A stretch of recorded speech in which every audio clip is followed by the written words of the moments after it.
এতিয়া এটাৰ পাছত আন এটাকৈ নতুন তথ্য উদ্ঘাটন হৈছে সুনীল গগৈ কাণ্ডৰ।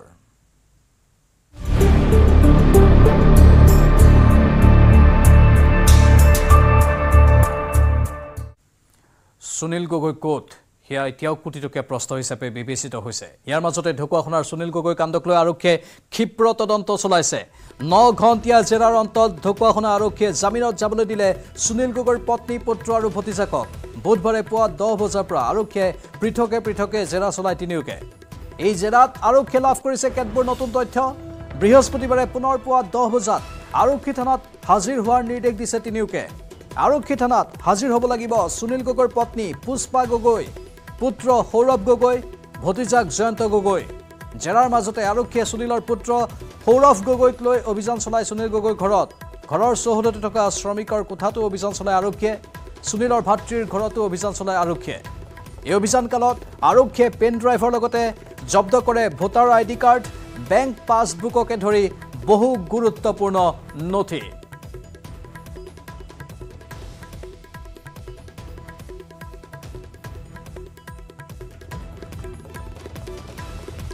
আৰক্ষীয়ে যি সময়ত অভিযান চলাইছিল সেই সময়ৰ দৃশ্য বৰ্তমান টিভিৰ পৰ্দাত আপোনালোকে প্ৰত্যক্ষ কৰিছে। এইটো হৈছে সুনীল গগৈৰ ঘৰ আৰু তাতেই পুত্ৰক লৈ আৰক্ষীয়ে অভিযান চলালে। প্ৰতিটো কোঠাত তন্নকৈ তালাচী চলালে আৰু চৌহদৰ এটা কোণত থকা সুনীল গগৈৰ ভাতৃৰ ঘৰতো অভিযান চলালে আৰু বাৰীলৈকে অভিযান চলালেগৈ আৰক্ষীয়ে। নতুন কি তথ্য আহৰণ কৰিব পাৰি তাৰ বাবে এই অভিযান চলিছিল। অৱশ্যে সুনীল গগৈৰ ঘৰৰ পৰা ভোটাৰ ID, বেংক পাছবুক আৰু এটা পেন ড্ৰাইভ জব্দ কৰিছে। JJMৰ বিভিন্ন ঠিকাৰ ধন বা আন কেতবোৰ তথ্যৰ কথা সেই পেন ড্ৰাইভত থাকিব পাৰে বুলি সন্দেহ কৰা হৈছে আৰু যাৰ বাবে সেই পেন ড্ৰাইভটো জব্দ কৰি লৈ আনিছে আৰক্ষীয়ে। কিন্তু সুনীল গগৈ ক'ত সেয়া এতিয়াও ৰহস্য। সুনীল গগৈ ক'ত আত্মগোপন কৰি থাকিব পাৰে সেয়া এতিয়াও ৰহস্য। কিন্তু সুনীল গগৈৰ পত্নী পুষ্পা গগৈৰ পৰা আৰক্ষীয়ে ইতিমধ্যে বহু তথ্য সংগ্ৰহ কৰিবলৈ সক্ষম হৈছে আৰু তাৰ আধাৰত হয়তো এই সমগ্ৰ ঘটনাৰ তদন্তই এক নতুন গতি লাভ কৰাৰ পূৰ্ণ সম্ভাৱনা আছে। বৰ্তমান আৰক্ষীয়ে ক্ষীপ্ৰ গতিত তদন্ত চলাই আছে এই সমগ্ৰ ঘটনাৰ। 29 মেত নিৰুদ্দেশ হৈছিল জাহাংগীৰ। 1 জুনত হত্যাকাণ্ড সংঘটিত হৈছিল, 2 জুনত মৃতদেহ উদ্ধাৰ হৈছিল। ইতিমধ্যে কেইবাটাও নতুন ধাৰাত গোচৰ ৰুজু হৈছে। ভাৰতীয় দণ্ডবিধিৰ কেইবাটাও জামিনবিহীন ধাৰা এই সমগ্ৰ গোচৰত সাঙুৰি দিয়া হৈছে। 120B নম্বৰৰ ধাৰা এই সমগ্ৰ ঘটনা সন্দৰ্ভত সাঙুৰি লোৱা হৈছে আৰু আন কেতবোৰ নতুন গোচৰ ৰুজু কৰা হৈছে। আমাৰ সতীৰ্থ সাংবাদিক দীপাংকৰ দাস বৰ্তমান লখিমপুৰৰ প্ৰতিটো তথ্য সংগ্ৰহ কৰি আছে। দীপাংকৰ, যেহেতু আমি দিনজোৰাকৈ আজি দেখিলোঁ আৰক্ষীৰ অভিযানৰ খবৰ, এই মুহূৰ্তৰ শেহতীয়া আপডেট আপোনাৰ লগত কি আছে আৰু কি তথ্য জনাব? নিশ্চয় প্ৰাঞ্জল চাওক, নিউজ 18 অসম নৰ্থ ইষ্টে ৰাতিপুৱাৰে পৰা প্ৰতিটো মুহূৰ্তৰ আপডেট, প্ৰতিটো মুহূৰ্তৰ খবৰ দৰ্শকসকলক জনাই গৈছে। আৰু আজিৰ দিনটোত আটাইতকৈ প্ৰত্যাহ্বানমূলক দিন আছিলে লখিমপুৰ আৰক্ষীৰ বাবে। কাৰণ পুৱা 10 বজাৰ পৰা যদি আমি বিয়লি বা সন্ধিয়া 7 বজালৈ চাওঁ তেতিয়াহ'লে সুদীৰ্ঘ 9টা ঘণ্টা সময়, অৰ্থাৎ 1-2 ঘণ্টা নহয়, মুঠ 9 ঘণ্টা সময় সুনীল গগৈৰ পত্নী পুষ্পা গগৈ, সুনীল গগৈৰ পুত্ৰ যি সৌৰভ গগৈ, ঠিক একেদৰে সুনীল গগৈৰ ভতিজা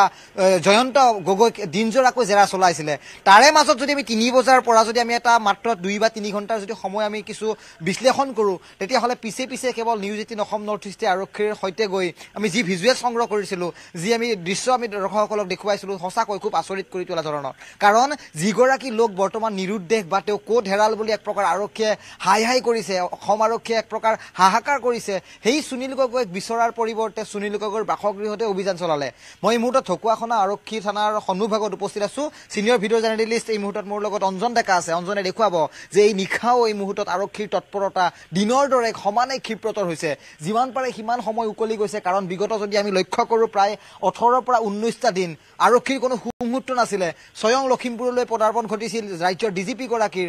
মন্ত্ৰী ৰণোজ পেগু,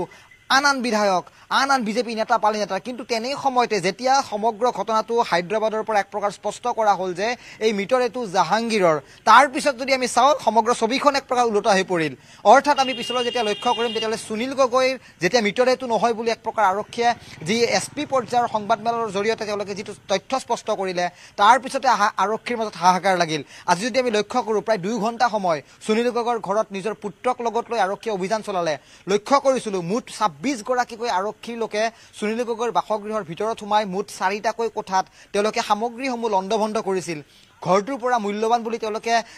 জানিব পাৰি তাৰ পৰা পেন ড্ৰাইভ জলজীৱন আঁচনিৰ কেইবাখনো গুৰুত্বপূৰ্ণ নথিপত্ৰ বুলি জানিব পাৰিছোঁ ঠিক একেদৰে আমি বেংকৰ কেইবাটাও পাছবুক পত্নীৰ আধাৰ কাৰ্ড পান কাৰ্ড আৰু ভোটাৰ আইডি কাৰ্ড আনকি আৰক্ষীয়ে উদ্ধাৰ কৰিছিলে গতিকে এইকেইবিধ সামগ্ৰী আৰক্ষীয়ে উদ্ধাৰ কৰিলে ঠিকেই গতিকে ইয়াৰ পৰা আৰক্ষীয়ে কি সুফল লাভ কৰিব প্ৰথম প্ৰশ্ন আৰু তাৰ লগে লগে এই মুহূৰ্তত আৰক্ষীৰ মাজত ডাঙৰ প্ৰত্যাহ্বান যে যি জাহাংগীৰৰ যিটো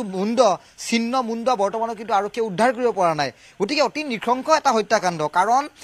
আৰক্ষী যিখন ঢকুৱা থানা আৰক্ষী থানা তাৰ পৰা যদি আমি লক্ষ্য কৰোঁ মাত্ৰ 15 কিলোমিটাৰ নিলগত সেই বিশেষ গাঁওখন সুনীল গগৈৰ অৰ্থাৎ তাত অতি নৃশংসভাৱে যেতিয়া জাহাংগীৰক হত্যা কৰা হ'ল সেই মুণ্ডটো ক'ত পেলালে দুৰ্বৃত্তই আৰু এয়া এজন বা দুজনৰ এটা হত্যাকাৰৰ ইনভলভমেণ্ট এই মুহূৰ্তত নিশ্চয় দীপাংকৰ সেইটোৱে প্ৰশ্ন এতিয়া আমি যিখিনি বিশেষ সূত্ৰৰ পৰা খবৰ পাইছোঁ এজন দুজনৰ কথাটো নাহেই প্ৰায় 10জন মান মানুহ জড়িত বুলি কোৱা হৈছে আৰু ভতিজাকো আছে মানে সম্পৰ্কীয় বহু ব্যক্তি থাকিব পাৰে ইয়াত নিশ্চয় প্ৰাঞ্জল লক্ষ্য কৰক যেতিয়া এজন লোকৰ হাত ভৰি কাটি পেলোৱা হৈছে মুণ্ড অতৰাই পেলোৱা হৈছে শৰীৰৰ পৰা তাৰপিছত সেই দেহ জুইত দগ্ধ কৰা হৈছে অৰ্থাৎ জুই দি জ্বলাই দিয়া হৈছে গতিকে কিমান নৃশংস হ'ব পাৰে কিমান মানুহ এক প্ৰকাৰ পাশবিক উদ্দেশ্যে এই আক্ৰমণাত্মক ঘটনা সংঘটিত হৈছে সেই ঘটনাই প্ৰমাণ কৰে তাকো যেতিয়া 8:30 বজাত এই সমগ্ৰ ঘটনা সংঘটিত হ'ল তেতিয়া সুনীল গগৈৰ পত্নী পুত্ৰ ভতিজাকে এই সমগ্ৰ বিষয়টোক লৈ তেওঁলোকে মোবাইলত ৰেকৰ্ডিং কৰিছিলে ওচৰ চুবুৰীয়াক খবৰ দিয়া নাছিলে গাঁৱৰ যিগৰাকী গাম্বুৰা যিগৰাকী আমি যি জ্যেষ্ঠ কেইবাগৰাকী বিষয়া আমি লোকৰ সৈতে কথা পাতিছিলোঁ আৰক্ষীৰ সৈতে কথা পাতিছিলোঁ যে তেওঁলোকে স্পষ্টতাৰে জনাইছে যে 31 তাৰিখে অৰ্থাৎ 1 তাৰিখে নিশা প্ৰায় 2:30 বজাতহে আৰক্ষীয়ে সেই খবৰ লাভ কৰিছিল যিটো ঘটনা আবেলি অৰ্থাৎ সন্ধিয়া 8:30 বজাত সংঘটিত হৈছিল অৰ্থাৎ যদি ব্যৱধানৰ আপুনি অংক কৰে তেতিয়াহ'লে প্ৰায় 7 পৰা 8 ঘণ্টা সময় এটা মাজত ব্যৱধান তাৰপিছত নিজৰ পিতৃ মৃতদেহ জ্বলি থকা সময়তে পুত্ৰই গৈ কিদৰে সমগ্ৰ ঘটনা মোবাইলত ৰেকৰ্ডিং কৰি তেওঁলোকে পাশবিক যি তেওঁলোকৰ আনন্দ সেয়া প্ৰতিফলিত কৰিব পাৰে আটাইবোৰ যি বৰ্তমান ষ্টেটমেণ্ট সেই ষ্টেটমেণ্টসহ বৰ্তমান ঢকুৱাখনা আৰক্ষীয়ে তেওঁলোকৰ ৰেকৰ্ডছ বুকত তেওঁলোকে বাণীবদ্ধ কৰি গৈছে কিন্তু কিমান সময় লাগিব দোষীক কাৰায়ত্ব কৰিবলৈ এনে কিছুমান তথ্য আছে নেকি যে আমি খবৰ পাইছোঁ জাহাংগীৰৰ যে মৃতদেহটো উদ্ধাৰ হৈছিল মুণ্ডহীন মৃতদেহটো তাত প্ৰায় 17 দিন মান আগতেই এজন ব্যক্তিয়ে আত্মহত্যা কৰিছিল তেনেধৰণৰ কিবা কথাও বিভিন্নজনে কৈ আছে হয় নেকি নিশ্চয় খুব পিছপৰা এখন গাঁও খুব দুৰ্গম বুলি কৈছোঁ কাৰণ আজি আমি নিজে সেই গাঁওখনলৈ গৈছিলোঁ আৰক্ষীৰ দল গৈছিল প্ৰায় 3খন বাহনত প্ৰায় 26 গৰাকীকৈ লোকে গৈ আজি সেই সুনীল গগৈৰ বাসগৃহত অভিযান চলাইছিলে তাৰ পৰা মাত্ৰ 150 মিটাৰ দূৰত্বত আৰু গাঁওখনলৈ গ'লে আমি এটা বস্তু লক্ষ্য কৰিছিলোঁ যে গাঁওখনৰ যিসমূহ আৱাসিক আছে তেওঁলোকৰ ঘৰসমূহৰ দূৰত্ব যদি আমি লক্ষ্য কৰোঁ তেতিয়াহ'লে প্ৰায় 200 পৰা 300 মিটাৰ দূৰত্বত অৰ্থাৎ এটা ঘৰত যেতিয়া বৰষুণ দি থাকিব তেতিয়া যদি কোনো ধৰণৰ এই ধৰণৰ এটা কাৰ্যকলাপ সংঘটিত হয় তেতিয়াহ'লে কাষৰ ঘৰৰ মানুহে এই ধৰণৰ ঘটনাৰ কোনো ধৰণৰ তেওঁলোকে খবৰ নাপায় গতিকে এই এটা ডাঙৰ এটা বিষয় আমি উন্মোচন কৰিছোঁ মাত্ৰ 150 মিটাৰ দূৰত্বত সেই জাহাংগীৰৰ মৃতদেহ জ্বলাই দিয়া হ'ল পৃথকে তেওঁৰ শৰীৰটো প্ৰথমে কাটি পেলোৱা হ'ল এই মুহূৰ্তলৈকে কিন্তু সেই মুণ্ড উদ্ধাৰ হোৱা নাই যদি আমি লক্ষ্য কৰোঁ এই সমগ্ৰ স্থানৰ পৰা এয়া ঢকুৱাখানা আৰক্ষী হওক অথবা লখিমপুৰ আৰক্ষীৰ যিকেইখন আৰক্ষী আউটপোষ্ট আছে বা পেট্ৰলিং পোষ্ট আছে বা পুলিচ ষ্টেচন আছে তাৰ সন্মুখেৰে হয়তো কোনোবা বেগত সেই মুণ্ডটো লৈ যাব লাগিব গতিকে আৰক্ষীলৈ এটা ডাঙৰ চেলেঞ্জ এই ঘটনা আছিলে 19 দিন পূৰ্বলৈকে কিন্তু আজি যেতিয়া 20 নম্বৰ দিনলৈ এই সমগ্ৰ ঘটনা যেতিয়া চাঞ্চল্য অব্যাহত আছে তেতিয়া প্ৰতিজন অসমবাসীৰ লোকেই কিন্তু এই ঘটনাৰ এটা জৱনিকা তেওঁলোকে বিচাৰিছে দোষীয়ে উচিত শাস্তি হওক দোষীয়ে এক প্ৰকাৰ যিদৰে আৰক্ষীয়ে যি ধৰণৰ IPC সংযোজন কৰিছে ইটোৰ পিছত আনটোকৈ নতুন গোচৰ তেওঁলোকে ৰেজিষ্টাৰ কৰি গৈছে গতিকে আৰক্ষীক আৰু বেছি সময় হয়তো প্ৰয়োজন নহ'ব কাৰণ কাইলৈ ৰাতিপুৱা পুনৰ 10 বজাত সেই তিনি মূল যি অভিযুক্ত আৰক্ষীয়ে সজাইছে কাৰণ আজি তেওঁলোকক CRPC 41ত তেওঁলোকক জামিনত দিয়া হৈছে অৰ্থাৎ তেওঁলোকক ঘৰলৈ যাব দিয়া হৈছে তেওঁলোকে হস্তাক্ষৰ কৰি তেওঁলোকে সহি কৰি গৈছে যে হয় তেওঁলোকে ৰাতিপুৱা 10 বজাত পুনৰ থানাত আহি হাজিৰ হ'ব গতিকে এইখিনি প্ৰশ্ন থাকিব কিন্তু য'ত জাহাংগীৰৰ মৃতদেহটো উদ্ধাৰ হৈছিল তাত 17 দিন মান পূৰ্বে আন এজন লোকে আত্মহত্যাৰ দৰে পথ বাছি লোৱা বুলি খবৰ আহিছে কোনোবা সুনীল গগৈৰ আত্মীয় আছিল নেকি সেয়া তাক লৈও ৰহস্যৰ সৃষ্টি হৈছে কিবা তথ্য আছে নিশ্চয় সেই ঘটনাক লৈ কিন্তু হয় পাঞ্জল সেই ঘটনাক লৈ কিন্তু কোনো আৰক্ষী থানাত এই মুহূৰ্তলৈকে কোনো জেনেৰেল ডায়েৰীত কোনো ধৰণৰ কিন্তু এন্ট্ৰি আমি দেখিবলৈ পোৱা নাই কাৰণ আমি সোধপোছ চলাইছিলোঁ সেয়া কেৱল কাণে কাণে বগৰা কিছু কথাহে কাৰণ যিগৰাকী গাঁওবুঢ়াৰ সৈতে আজি আমি কথা পাতিছিলোঁ তেওঁ নিজে হতলম্ব তেওঁ আজি কৈছে কেমেৰাৰ সন্মুখত হয় সুনীল গগৈ বৰ ভাল মানুহ আছিলে কিন্তু যেতিয়া কেমেৰাটোৰ পৰা তেওঁ আঁতৰি গৈছে সঁচাকৈ বিশ্বাস নকৰিব প্ৰাঞ্জল লোকৰ সৈতে আমি কথা পাতিছিলোঁ প্ৰতিজন লোকেই কিন্তু সুনীল গগৈৰ এগেইনষ্টত তেওঁলোকে কিছু হয়তো এটা মন্তব্য ৰখা আমি পৰিলক্ষিত হৈছিলোঁ আন এজন লোকৰ আমি ভাষ্য লৈছিলোঁ যে কি বস্তু আজি উদ্ধাৰ কৰা হ'ল কি বস্তু পুলিচে আজি চিজ কৰিলে এই ধৰণৰ প্ৰশ্ন আমি কেমেৰাৰ সন্মুখত কৰিছিলোঁ তেতিয়া তেওঁলোকে এটা ভাষ্যত কৈছে যে নাই একো ধৰণৰ সামগ্ৰী তেওঁলোকৰ ঘৰৰ পৰা জব্দ কৰা নাই কিন্তু পিছ মুহূৰ্তে আমি সেই খবৰ লাভ কৰিলোঁ যে হয় সেই সুনীল গগৈৰ ঘৰৰ পৰা পেন ড্ৰাইভ জলজীৱন যি মিছনৰ কেইবাখনো গুৰুত্বপূৰ্ণ নথিপত্ৰ উদ্ধাৰ কৰা হৈছে আধাৰ কাৰ্ড পান কাৰ্ড তাৰ লগতে ভোটাৰ আইডি কাৰ্ড উদ্ধাৰ কৰা হৈছে পেন ড্ৰাইভ আনকি উদ্ধাৰ কৰা হৈছে গতিকে এয়া চাওক গাঁওবাসীৰ মাজতো কিছু এটা মতনৈক্য আমি দেখিবলৈ পাইছোঁ তাৰে মাজতে এটা আৰক্ষীৰ মাজত ডাঙৰ প্ৰত্যাহ্বান প্ৰাঞ্জল কাৰণ আৰক্ষীয়ে দাবী কৰিছে বেছি সময় নালাগিব যোৱাকালি আমি এছ পিৰ ভাষ্য আমি ইতিমধ্যে দৰ্শকসকলক শুনাইছোঁ তেওঁলোকে স্পষ্টতাৰে কৈছে যে নতুন গোচৰ আমি ৰেজিষ্টাৰ কৰিম সেই অনুযায়ী আজি 48/2024 নম্বৰৰ কেছটো ৰেজিষ্টাৰ কৰা হৈছে তাত 4টাকৈ নন বেলেবল IPC অৰ্থাৎ ভাৰতীয় দণ্ডবিধি আইনৰ ধাৰা সংযোজিত কৰা হৈছে গতিকে নিশ্চয় লক্ষণীয় হ'ব কালি দিনত আমি পুৱাৰ পৰা কথা স্বাভাৱিকতে যদি কিবা কাৰণত সুনীল গগৈৰ পত্নীয়ে নাটক কৰি আছে বা পৰিয়ালৰ আন সদস্যই নাটক কৰি আছে তেনেহ'লে আৰক্ষীৰ বাবে বৰ বেছি কঠিন নহ'ব সেই নাটকখন ভাঙি পেলাবলৈ সকলো তথ্য উদ্ঘাটন কৰিব পাৰিব নহয় জানো নিশ্চয় প্ৰাঞ্জল 9 ঘণ্টা জেৰা চলোৱা হৈছে এগৰাকী মহিলাক অৰ্থাৎ সুনীল গগৈৰ পত্নীক ৰাতিপুৱা আমি যিদৰে এই থানাৰ এই মূল গেটেৰে যেতিয়া সুনীল গগৈৰ পত্নী ভিতৰত সোমাই গৈছিল তেতিয়া মই ৰাতিপুৱা ঠিক 9:55 মই নিজে ইণ্টাৰভিউ লৈছিলোঁ পত্নীগৰাকীয়ে কৈছে যে নাই মই প্ৰশ্ন কৰিছিলোঁ হয় আপোনাৰ স্বামী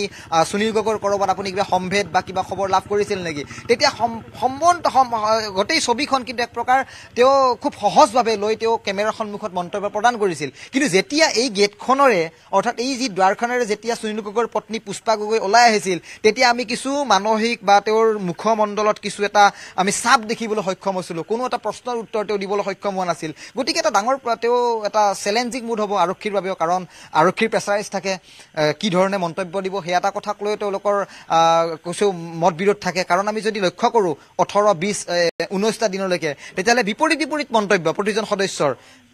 গাঁওবাসীয়ে অন্য মন্তব্য তেওঁলোকে দি আছে গতিকে আৰক্ষীয়ে খুব কনফিউজিঙত আছে তাৰ লগে লগে এজন খুব সক্ৰিয় আৰু খুব দক্ষ আৰক্ষী বিষয়া লখিমপুৰৰ যিগৰাকী SP নটৰাজন মেম খুব আগতে তেওঁ পূৰ্বৰে পৰা তেওঁ যদি আমি ইতিহাস চাওঁ ডোন্ট কেয়াৰ হিচাপে তেওঁ মহিলাগৰাকীয়ে কিন্তু জ্যেষ্ঠ আৰক্ষী বিষয়াগৰাকীয়ে কিন্তু ভাল বহু কাম কৰি গৈছে অৰ্পণা নটৰাজনৰ প্ৰশংসা একাংশ কৰে বাৰু সেইটো ঠিকে আছে কিন্তু দিবাকৰ আৰু এটা কথা শেষ প্ৰশ্ন হৈছে যে এইগৰাকী সুনীল গগৈয়ে বহু টকা ধাৰত লৈছিল বুলিও অভিযোগ আছে আৰু বহুতক টকা দিবলৈ আছিল বুলিও অভিযোগ আছে সত্য নে সেইটো কথা টকাৰ লেনদেন থাকিব কাৰণ আমি শেহতীয়াকৈ 2টা বছৰৰ যেতিয়া আমি খবৰ লাভ কৰিছিলোঁ সেয়া লখিমপুৰ জিলাই হওক অথবা ধেমাজিয়ে হওক অথবা খিলামৰা অন্তৰ্গত সংমণ্ডলেই হওক প্ৰায় 1.5 কোটিতকৈও অধিক টকাৰ তেওঁ ঠিকা কৰি আছিলে তাত তেওঁ জাহাংগীৰ পাৰ্চনেল তেওঁৰ ৰাজমিস্ত্ৰী আছিলে কাম কাজত সহায় কৰিছিলে তেনে পৰিপ্ৰেক্ষিতত ৰাজমিস্ত্ৰী জাহাংগীৰৰ সৈতে মাত্ৰ 5 লাখ টকাৰ এটা লেনদেন একেদৰে যদি আমি চাওঁ 41 লাখ টকাৰ বীমাৰ কথা এটা উচ্চাৰণ হৈ আছে 1.5 কোটি টকীয়া এটা 1.5 কোটি টকীয়া এটা প্ৰজেক্ট কৰিব এগৰাকী ঠিকাদাৰে 41 লাখ টকাৰ বীমাৰ প্ৰসংগটো আহিছে 5 লাখ টকাৰ জাহাংগীৰৰ সৈতে লেনদেনৰ তথ্যও আহিছে গতিকে টকাৰ যে কৰবাত নহয় কৰবাত এটা ক্লু থাকিব বা এটা কেনা যে থাকিব সেয়া নুই কৰিব নোৱাৰি ঠিক একেদৰে আমি যে দীৰ্ঘদিনে বাট চালোঁ DNA টেষ্টৰ বাবে সেয়া যে অৱশেষত প্ৰমাণিত হ'ল যে জাহাংগীৰৰ সেয়া মৃতদেহ তাৰ পিছত আৰক্ষীয়ে সমগ্ৰ বিষয়টো যোৱাকালিৰ পৰা যদি বাদ দিওঁ তেতিয়াহ'লে আজিৰ পৰা কিন্তু এটা নতুন দিশেৰে তেওঁলোকে আৰম্ভ কৰিছে তদন্তৰ প্ৰক্ৰিয়া লখিমপুৰ আৰক্ষীয়ে গতিকে এটা খুব কম সময় লাগিব লখিমপুৰ আৰক্ষীৰ বাবে এটা ডাঙৰ চেলেঞ্জ তেওঁলোকৰ সন্মুখত আৰু এই সমগ্ৰ বিষয়টো লজ্জানত হোৱা লখিমপুৰবাসীয়ে অতি শীঘ্ৰেই কিন্তু এই বিষয়টোক লৈ তেওঁলোকে এটা সমাধান বিচাৰিছে প্ৰাঞ্জল ধন্যবাদ দীপাংকৰ দাস এইখিনি তথ্যৰ বাবে আমি পৰৱৰ্তী সময়ত আকৌ যোগাযোগ কৰিম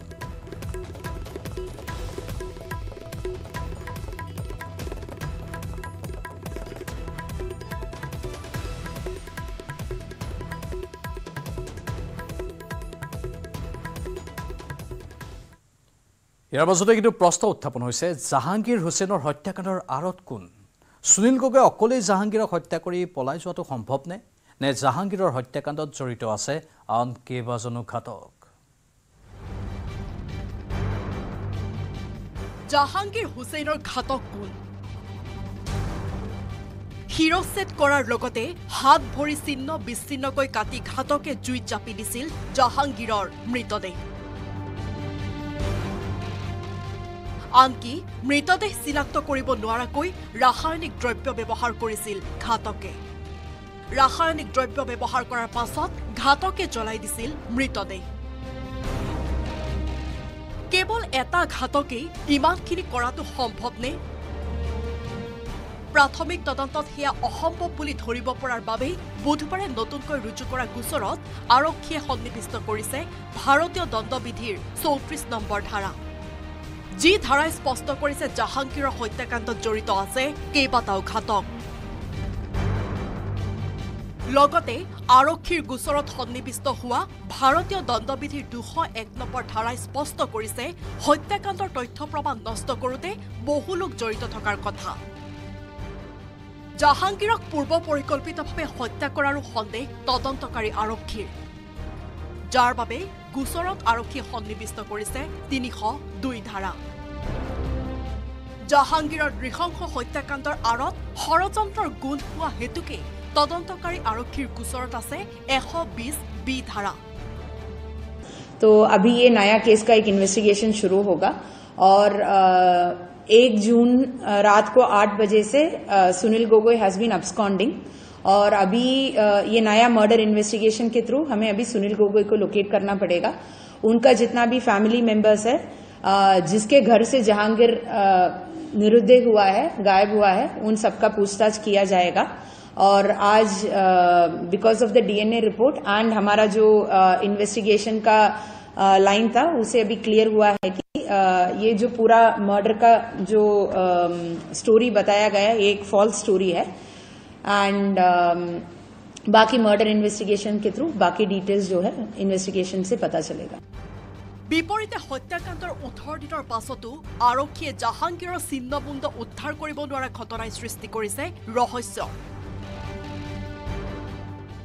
নিখোজ হৈ থকা সুনীল গগৈৰ লগতে জাহাংগীৰৰ চিহ্নবুন্দৰ সন্ধান নোপোৱালৈকে ভেদ নহল ঢকুৱাখনৰ সাপতীয়া চেতিয়া গাঁৱৰ নৃশংস হত্যাকাণ্ডৰ ৰহস্য লখিমপুৰৰ পৰা সঞ্জীৱ লাহনৰ সহযোগত দীপাংকৰ দাসৰ report news 18 Assam north east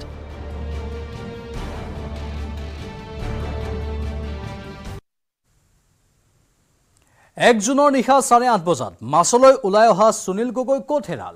জ্বলাই দিয়া জাহাংগীৰৰ মৃতদেহৰ কাষত কেনেকৈ উদ্ধাৰ হ'ল সুনীল গগৈ পিন্ধি থকা টি-চাৰ্ট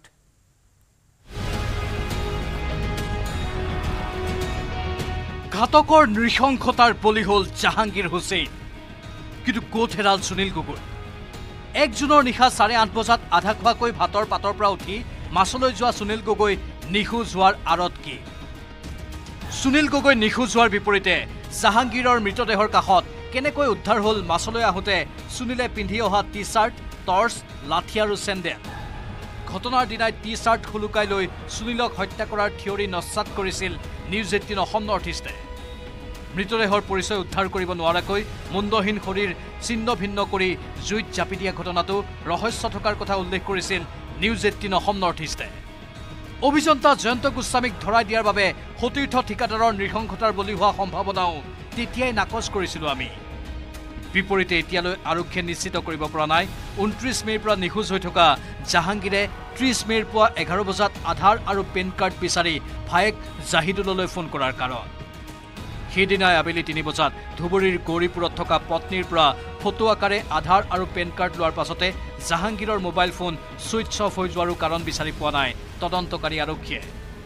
জাহাংগীৰক হঠাৎ আধাৰ আৰু পেন কাৰ্ড কিয় লগা হৈছিল সেই প্ৰশ্নৰো উত্তৰ নাই আৰক্ষীৰ হাতত ২৯ মে'ত নিৰুদ্দেশ হৈছিল জাহাংগীৰ হুছেইন বিপৰীতে জয়ন্ত গোস্বামী কাণ্ডত জড়িত হৈ কেইবাদিনো গুৱাহাটীত থকাৰ পাছত ২৮ মে'ৰ পুৱা ঢকুৱাখনাৰ ঘৰ আহি পাইছিল সুনীল গগৈ ২৯ মে'লৈকে সাপতীয়া চেতিয়া গাঁৱৰ ঘৰখনৰ এই আছুতীয়া কোঠাত থকা জাহাংগীৰক গাড়ীৰে সুনীল গগৈ নমাই দিছিল জলজীৱন মিছনৰ কাম চলি থকা ছাইটত তেনেস্থলত ৩১ মে'ৰ নিশা ৮:৩০ বজাত সুনীল গগৈৰ ঘৰৰ কাষত কেনেকৈ ধৰা পৰিল জাহাংগীৰৰ মোবাইল ফোনৰ অৱস্থিতি প্ৰশ্ন হয় ৩১ মে'ৰ নিশাই হত্যা কৰি ১ জুনৰ নিশা ঘাতকে জ্বলাই দিছিল নেকি সুনীল গগৈৰ বাৰীত লখিমপুৰৰ পৰা সঞ্জীৱ লাহনৰ সহযোগত দীপাংকৰ দাসৰ report news 18 Assam north east